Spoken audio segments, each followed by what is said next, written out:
Bendiciones, hermanos. En esta mañana les saludamos con todo cariño a cada uno de ustedes. Que Dios sea con sus vidas. Estamos transmitiendo cada vez, todos los días, de lunes a viernes, de 10:30 a 11:15 de la mañana, un trozo de la palabra, un capítulo o la mitad de un capítulo constantemente. Así que yo les ruego, ¿no es cierto?, que podamos conectarnos y poder tomar esa bendición, ¿no?, de poder aprender un poquito más de las Santas Escrituras, ¿ok? Así que, hermanos, vamos entonces a la palabra del Señor. Sin embargo, inicialmente quiero saludar a nuestra querida hermana Olaya Muñoz también, y a su madre Silvia Neira, que hoy día están de cumpleaños. Que el Señor les bendiga grandemente, que Dios bendiga sus vidas, ¿ok? Así que, hermanos, un abracito a cada uno de ustedes. Y entonces empezamos. Ya estamos, ¿no es cierto?, en el capítulo 4 de Primera de Juan. Hemos ido avanzando bastante bien, ¿eh? Hemos ido avanzando con bastante regularidad. Hemos sido muy persistentes. Y yo creo que eso es una parte importante de la vida cristiana. Hay que ser persistente, constancia, ¿ya? Dice la palabra. Ya que quiero leer el 24 y el 4:1, que vienen en conexión, digamos. Así es como sabemos que Él mora en nosotros, por el Espíritu que Él nos ha dado, ¿sí? Amados, no creáis a cualquier espíritu, sino probad los espíritus para ver si proceden de Dios, porque han salido por Él, en este caso, han salido por el mundo muchos falsos profetas. Y la verdad, hermanos, que se encuentra detrás de esta advertencia quizás una situación que poco sabemos. En muchas iglesias modernas hoy día se sabe poco el tema. Hay que hacer notar que en la iglesia primitiva, hermanos, hubo un brotar vigoroso, por así decirlo. Había algo fuerte de la vida, del espíritu, que conllevaba sus propios principios. Había tantas manifestaciones espirituales, me refiero, que necesitaban de alguna manera alguna clase de comprobación. Esa era la clave. Entonces, así que vamos a ver un poquito acerca de cómo era la cosa antiguamente, para que más o menos entiendan el contexto de lo cual vamos a estar hablando hoy día. En los tiempos del Antiguo Testamento, ¿cierto?, se detectaron esto de los peligros de los falsos profetas, y que eran hombres con cierto poder espiritual, según Deuteronomio capítulo 13, hermanos, del 1 al 5, demanda, por ejemplo, que el falso profeta que trató de seducir al pueblo para que se apartara del verdadero Dios fuera muerto, digamos. O sea, era muy fuerte ahí. Pero también admite franca y abiertamente que este falso profeta puede prometer señales, puede prometer milagros, y también realizarlos. Y el poder espiritual podía ser malvado, ¿cierto?, y muy mal dirigido. Así que en la iglesia original, el mundo considerado como espiritual estaba como muy así fuerte, así cerca. Todo el mundo creía en un universo, hermanos, abarrotado, por así decirlo. Estaba lleno de demonios y espíritus. Cada roca, creían ellos, cada árbol, cada río, cada bosque, lago, todo, montaña tenía su especie de poder espiritual. Entonces, estos poderes espirituales estaban siempre tratando de introducirse en los cuerpos, en las mentes de las personas. Entonces, en los tiempos de la iglesia original, se vivía en un mundo así, que estaba como muy obsesionado con los fenómenos espirituales, ya, en el que todos se sentían rodeados y acechados, ya, como dije, por poderes espirituales. Entonces, en este mundo antiguo había una conciencia, era que muy consciente de la existencia, hermanos, del poder personal del mal. Entonces, no especulaba acerca de su origen, pero estaba convencido de que existía. Ellos tuvieron muchas situaciones de ese tipo, y de que estaban buscando personas, estoy hablando de los demonios, buscaban personas para usarlas como instrumentos, ¿ya? Y en consecuencia no solamente el universo, sino que también las mentes humanas eran como el campo de batalla, ¿no? El campo de batalla en el que contendían ya el poder de la luz y el poder de las tinieblas. Así que, como dije, en la iglesia original, en la iglesia primitiva, cuando vino la venida del Espíritu Santo, era un fenómeno mucho más visible de lo que para muchos es hoy día, digamos, ¿ya? Y se relacionaba generalmente con el bautismo del Espíritu Santo me refiero, y cuando el Espíritu venía, sucedían cosas que cualquiera podía observar, podía constatar. Entonces la persona, hermanos, que recibía el Espíritu era afectada visiblemente. Entonces cuando los apóstoles, por ejemplo, cuando los apóstoles bajan a Samaria, después de la predicación, se recuerda de Felipe, ya, y no es cierto, y vemos que el don del Espíritu Santo fue dado a los nuevos convertidos. El efecto era tan sorprendente, tan impactante, hermanos, que de hecho el mago local de aquella época, Simón, ¿te recuerdas el caso de Simón? Quería comprar el poder para reproducirlo, ¿ya? Entonces la venida del Espíritu sobre Cornelio, que ese es otro caso, y los de su casa, fue algo que todos pudieron observar, todo el mundo pudo constatar. Así que en la iglesia original, la venida del Espíritu iba acompañada de efectos muy fuertes, muy sensibles y muy obvios. Entonces, esto tenía sus efectos, ¿cierto?, en la vida congregacional. Estoy hablando de la iglesia original. Entonces, de hecho, en el 1 Corintios 14, ¿te recuerdas que ahí, por el poder del Espíritu, algunas personas hablaban en lenguas?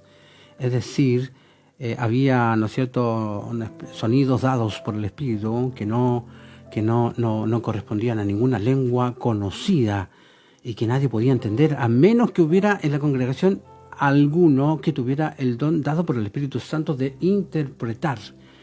Entonces, tan extraordinario fue este fenómeno en aquella época que Pablo no dudó en decir que si un extraño entrara, decía, en la congregación cuando se estaba practicando, pensaría que se encontraba en una reunión de locos, en Corintios 14, ¿no?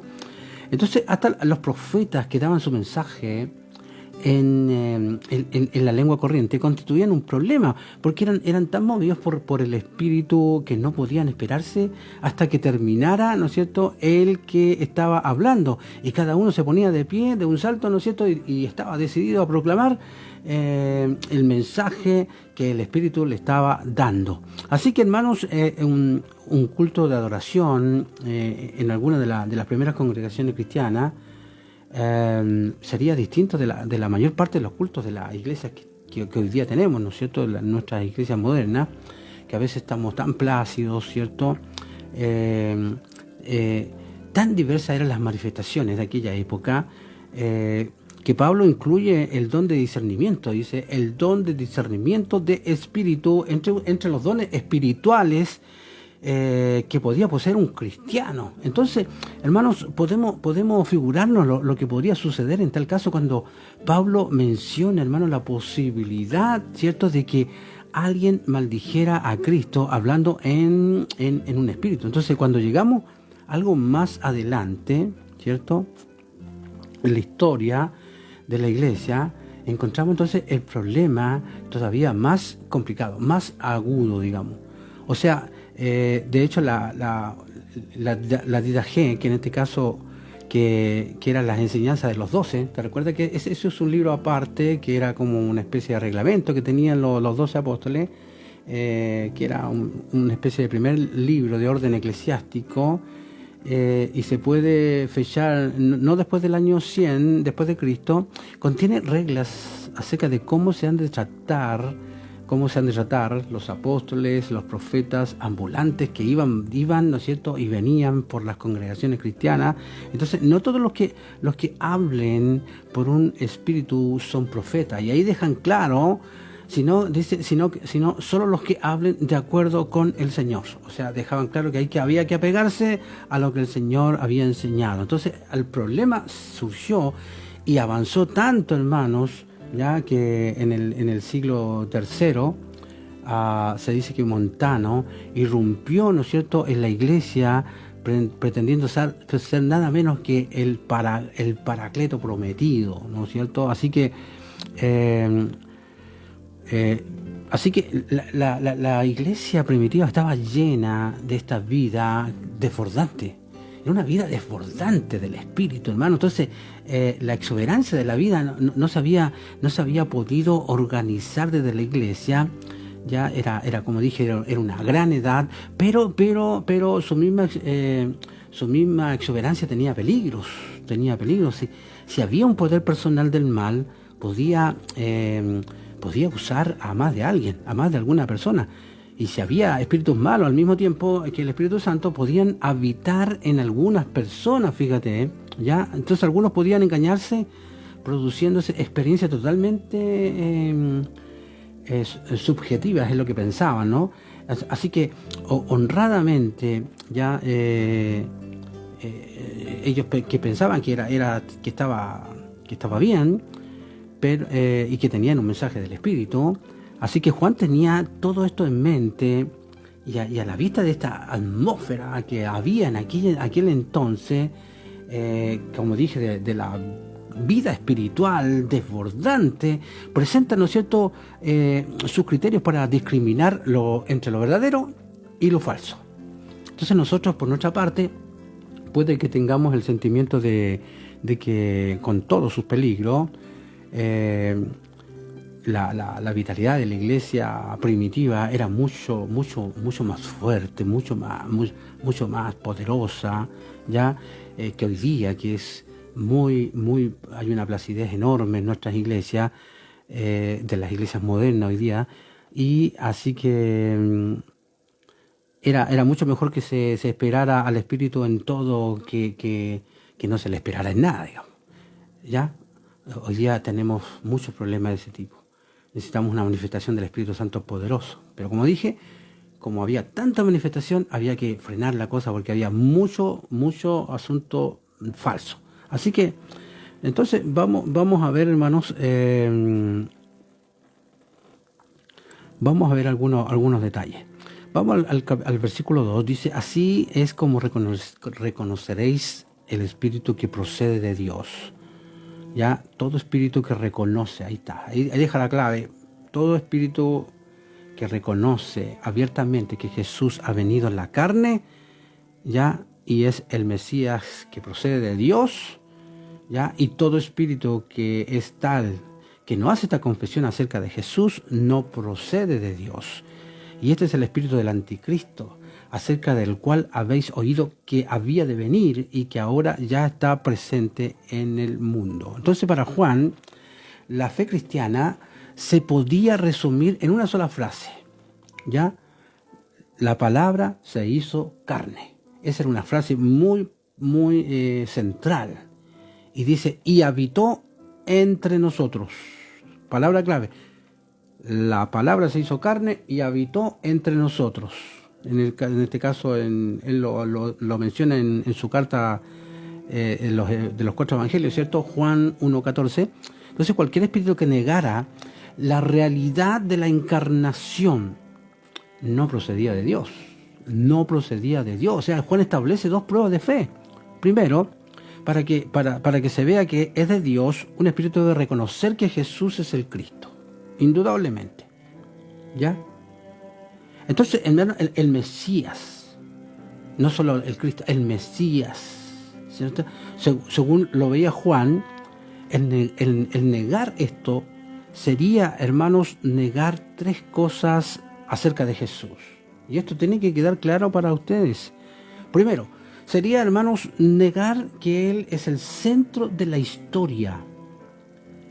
Aquel para quien toda la historia anterior había sido preparada. Había toda una preparación.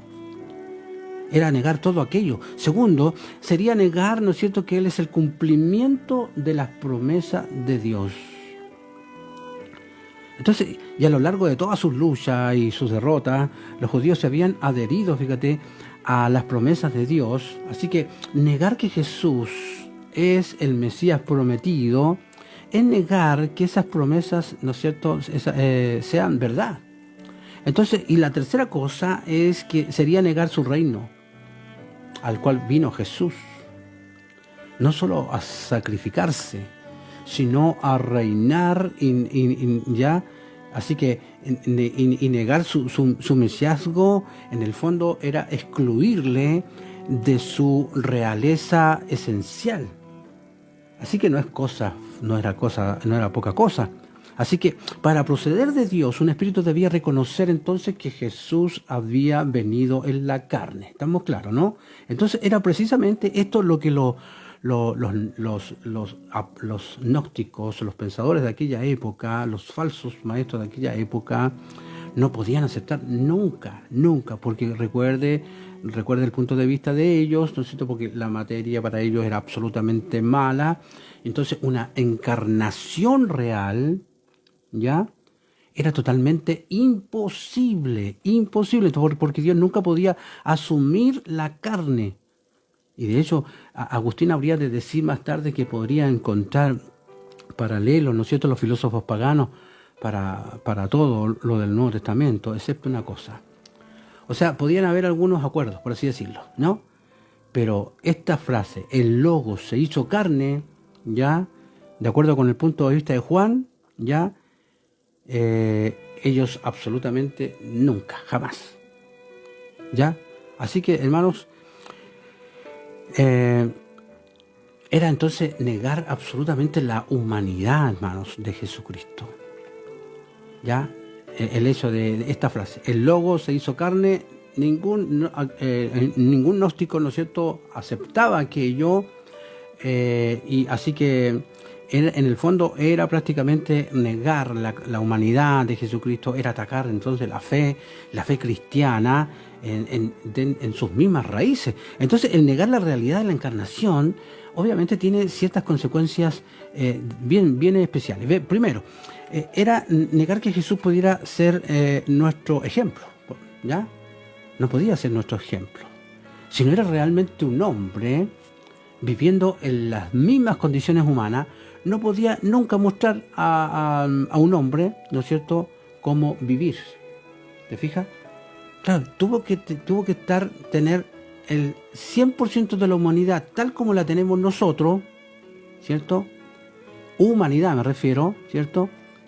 Entonces, ¿cómo nos iba a enseñar a vivir? Una segunda cosa es negar que Jesús pudiera ser el sumo sacerdote, ¿ya?, que abre el acceso a Dios. O sea, el verdadero sumo sacerdote, como vio en este caso el autor de los Hebreos, debía ser en todas las cosas semejante a nosotros. ¿En qué sentido? Que conocía todas nuestras debilidades, conocía nuestras tentaciones, en Hebreo 4 sale eso, ¿no es cierto?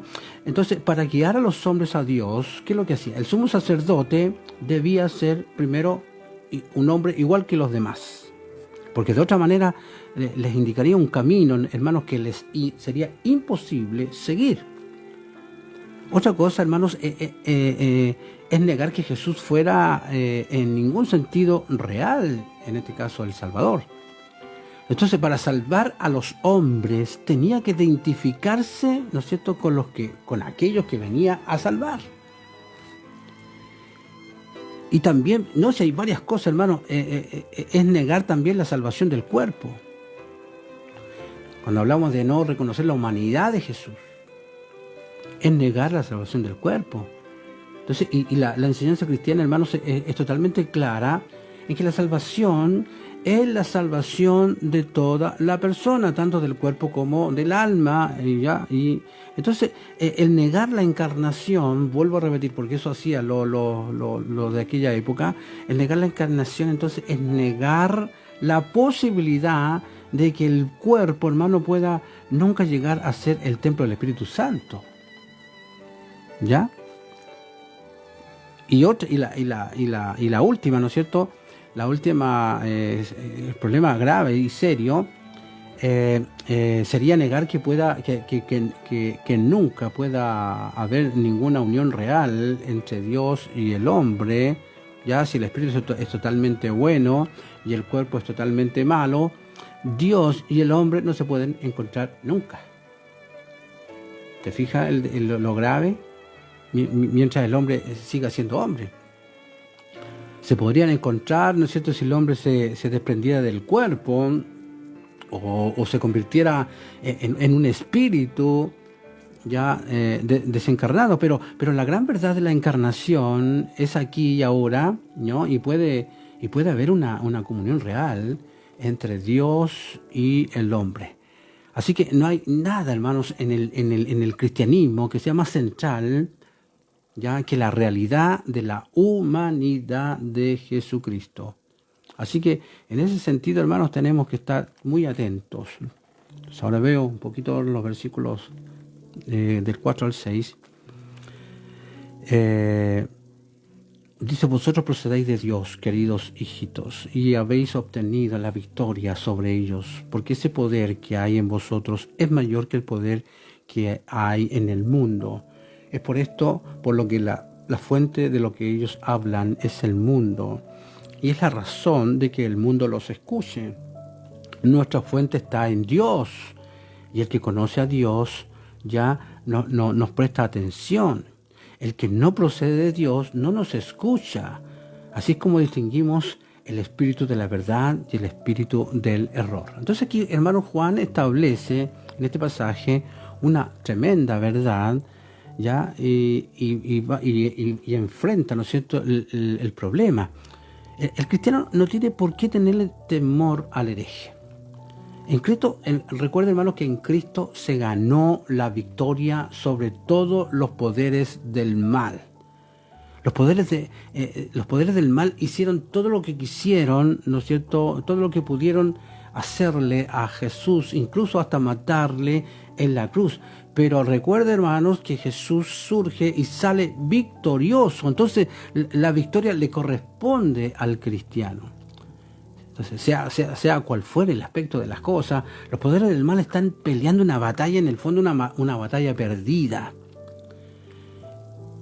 Entonces, hermanos, todo lo que tiene que hacer el cristiano es tener presente la verdad que ya conoce. ¿Te fijas? Por eso que es necesario conocer la palabra, las escrituras. Y ahí aparece la verdad de Dios. Y obviamente nos aferramos a esa verdad. ¿Ya? Entonces, la verdad es aquello por lo que viven los hombres. El error, hermanos, es al final, el error es lo que hace que los hombres mueran. Entonces, sigue el problema de que los falsos maestros no escucharán ni aceptarán la verdad, ¿no es cierto?, que ofrece el verdadero cristiano. Entonces, ¿cómo puede explicarse esto? Juan vuelve a su antítesis favorita. Dice: la oposición entre el mundo y Dios, ¿cierto? Vemos que el mundo, como ya hemos visto antes, es la naturaleza humana aparte de Dios y en oposición a Él. El hombre que tiene, ¿no es cierto?, su origen en Dios, ¿qué pasa? Cuando nosotros estamos sentados en Dios, asentados en Dios, apoyados en Dios, recibirá la verdad, y eso es lo que hemos recibido, la verdad de Dios. Entonces, el hombre que tiene su origen en el mundo, ¿qué va a hacer? La va a rechazar, obvio, porque nosotros no tenemos el origen en el mundo, ya hemos nacido en Él, tenemos la semilla de Él, o la simiente de Él, tenemos la descendencia de Él, por así decirlo, tenemos su Espíritu Santo en nosotros, y nosotros por eso le escuchamos, por eso le obedecemos. ¿Ya? Entonces, cuando llegamos a pensar en ello, ¿cómo puede una persona cuya consigna es la competencia empezar a entender una ética cuya clave es el servicio? ¿Cómo puede una persona cuya finalidad, ¿no es cierto?, es la exaltación del yo y que mantiene que los más débiles deben ir al paredón y empezar a entender una enseñanza cuyo principio vital es el amor? ¿Cómo puede una persona que cree que este es el único mundo y que por tanto las cosas materiales son las únicas que importan? ¿Cómo puede entonces esta persona empezar a entender una vida que se vive a la luz de la eternidad? Entonces, en la que las cosas invisibles poseen los valores supremos. Entonces, una persona no puede escuchar nada más que lo que se ha entrenado a escuchar. Y puede estar absolutamente incapacitada, ¿cierto?, para escuchar el mensaje cristiano. Entonces, es en el fondo lo que Juan está diciendo. Ya hemos visto una y otra vez, ¿no es cierto?, que es característico de él el ver las cosas en blanco y negro en el fondo, ya, y su pensamiento no es separado de matices. Ya, por una parte está el hombre cuya fuente de origen es Dios.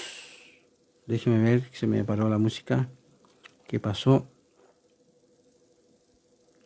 Ahí está. Hermanos, entonces,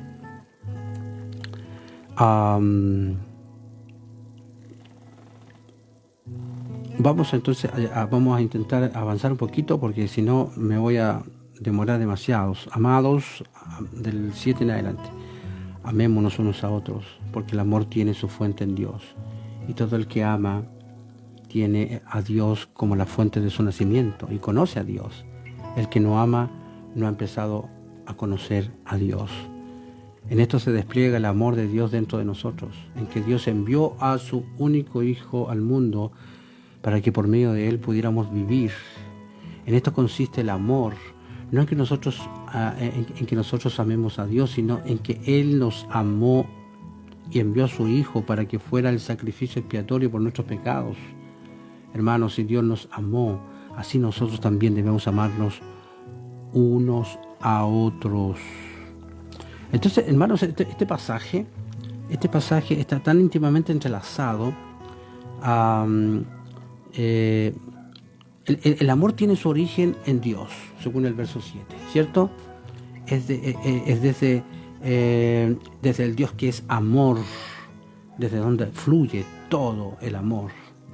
Entonces, como dice el escritor Brooke, dice, el amor humano es un reflejo de algo que hay en la naturaleza divina misma, digamos.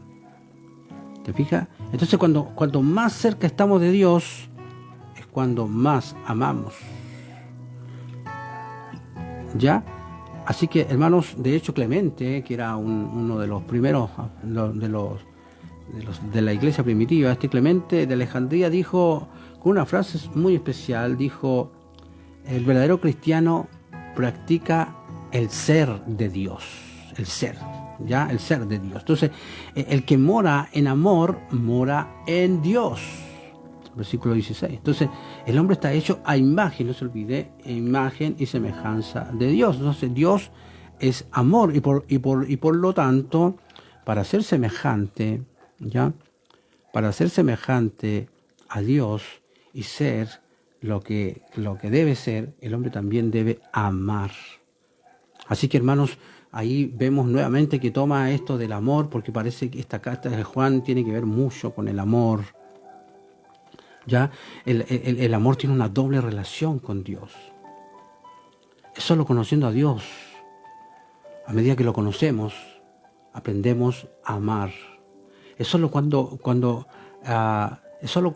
comenzamos a tener esta relación especial con el Señor. No olvide, hermanos, que el amor procede de Dios y conduce a Dios. ¿Ya?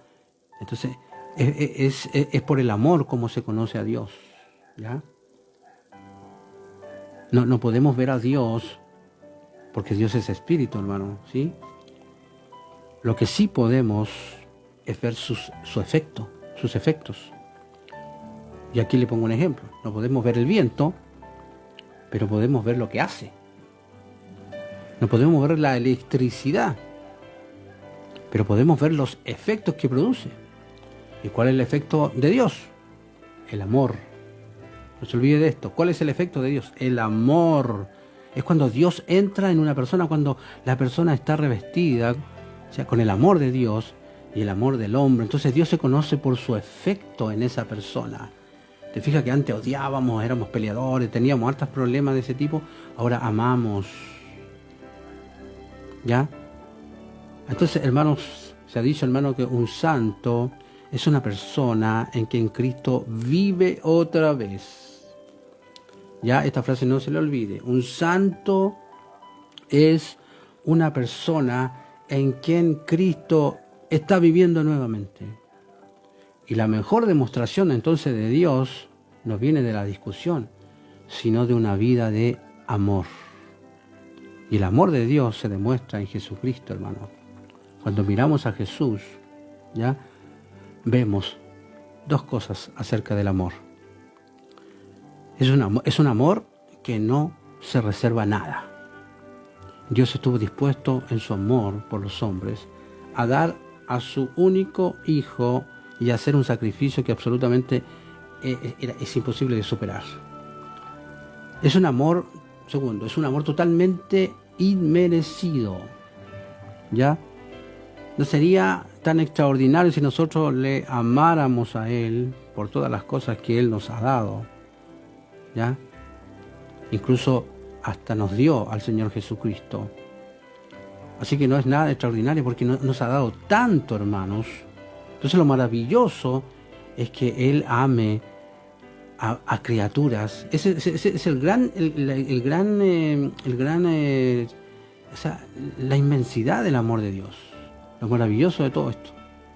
¿Sabe cuál es? Es que Él ame a criaturas desagradecidas y desobedientes como nosotros. Eso es lo grande, que Él nos ama a pesar de todo, hermanos. El amor, entonces el amor humano es la respuesta al amor divino. Entonces nosotros amamos porque Dios nos amó. Es la visión de su amor lo que despierta en nosotros el deseo de amarle como Él nos amó a nosotros antes. Y de amar a nuestros semejantes como Él los ama. Entonces cuando llega el amor, ¿no es cierto?, el temor se tiene que marchar, ¿sí? El temor es una emoción característica, ¿no es cierto?, de alguien que espera que lo castiguen. Claro, la gente que tiene ese temor, tiene el temor de que espera que alguien lo castigue mientras veamos a Dios como juez, por ejemplo. Claro, tiene miedo. ¿Ya? Entonces, mientras veamos a Dios como el juez, el rey, el legislador, no puede haber en nuestro corazón nada más que temor, porque ante un Dios así no podemos esperar nada más que el castigo. Pero una vez que conocemos la verdadera naturaleza de Dios, el amor absorbe el temor. ¿Te fijas? El amor absorbe el temor. Entonces el único temor que permanece es el temor de ofender su amor por nosotros.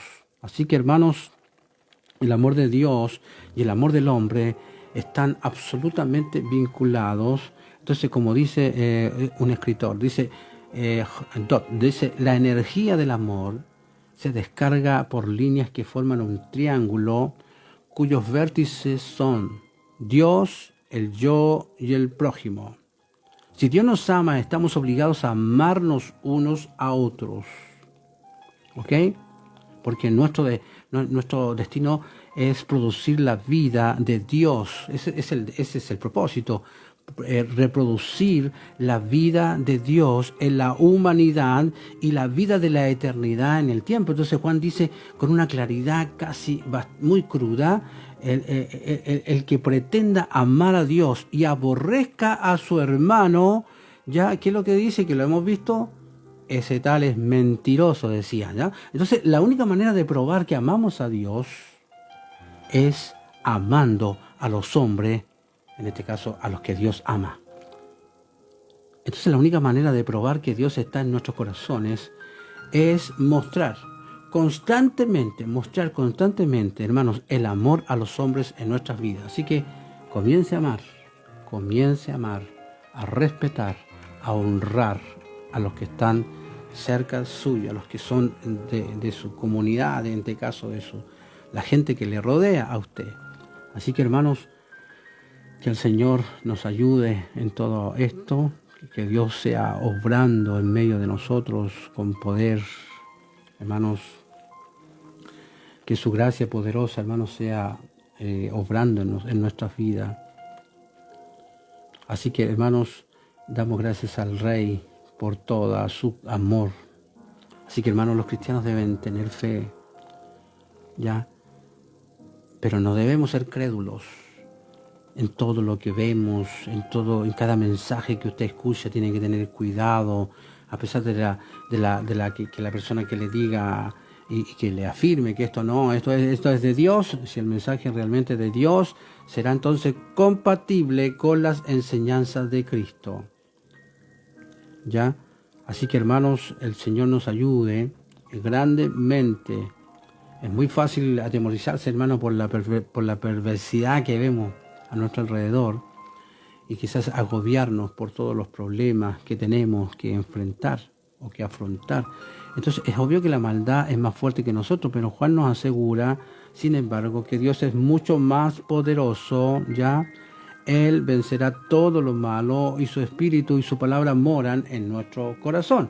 Así que por lo tanto los falsos maestros son, como dije, son populares en el mundo porque al igual que los falsos profetas del Antiguo Testamento dicen, ¿cierto?, lo que la gente quiere oír.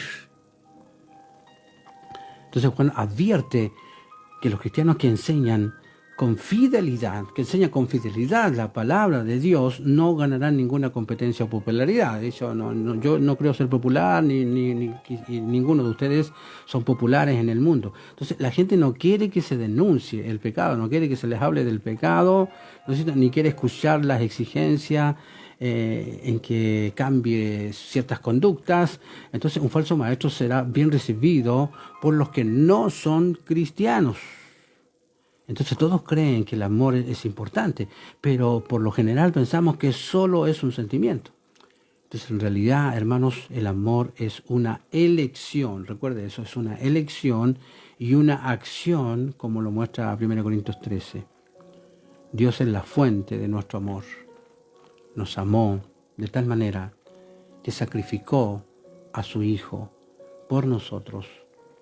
Y eso entonces, Él es nuestro ejemplo de lo que significa amar. Así que cada cosa que Él hizo en su vida y en su muerte fue amor al máximo, amor supremo. Así que el Espíritu Santo, hermanos, nos da el poder para amar. Él vive en nuestro corazón y nos hace más semejantes a Cristo. El amor de Dios siempre implica, hermanos, una elección y una acción, y nuestro amor debe ser como el de Él. Amén. ¿De qué forma entonces estamos reflejando el amor? ¿De qué manera ya está influyendo esto en las decisiones que tomamos y las acciones que realizamos? Entonces, hermanos, Juan dice, Dios es amor. Nos dice, amar es Dios. Nuestro mundo, con su visión egoísta del amor, ha tergiversado esas palabras, ¿no es cierto?, y ha contaminado nuestra comprensión del amor. El mundo piensa que amor es lo que nos hace sentir bien. Y está dispuesto a sacrificar principios morales y los derechos de los demás a fin de obtener dicho amor. Entonces, pero en realidad eso no es amor, sino todo lo contrario. El amor, ¿no es cierto?, no tiene que ver con el egoísmo. Y Dios no es esa clase de amor. El verdadero amor es como Dios, santo, justo y perfecto. ¿Ya? Así que si de veras conocemos a Dios, debemos amar como Él ama. Así que, hermanos, gracias al Rey. Yo termino con esto, la primera parte. A ver si mañana continuamos entonces con la segunda parte del capítulo 4. Pero él está lleno, habla del amor, del amor, del amor. Así que hemos aprendido harto esto del amor. Así que comience, hermanos, a arreglar todas sus relaciones de alguna manera.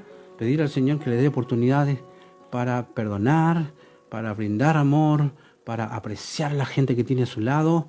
Y como dije, y vuelvo a repetirlo, hermanos, saludo entonces a mi querida Olaya Muñoz, una de nuestras hijas espirituales. Que Dios bendiga su vida junto a su madre, que hoy día están de cumpleaños. Un abrazo, un saludo cariñoso a cada una de ellas. Gracias por el apoyo, ellos nos apoyan mucho en todo este trabajo que hacemos. Así que bendiciones, gracias Señor, porque nos ha dado un buen tiempo de aprender de tu palabra. Así que muchas gracias, bendiciones, hermanos, y que estén muy, muy bendecidos. Nos estamos viendo entonces mañana, nos encontramos y Gracias por seguir. No olvide compartir y dele me gusta, esas cosas que hacen los más jóvenes, dele me gusta porque dicen que así lo revisan más, así puedo llegar a más personas. La idea es llegar a más personas. Olvídese de la popularidad, no me interesa, lo que sí me interesa es que algún otro escuche lo que usted está escuchando. Amén. Bendiciones. Un abrazo, saludos, nos estamos viendo, hermanos.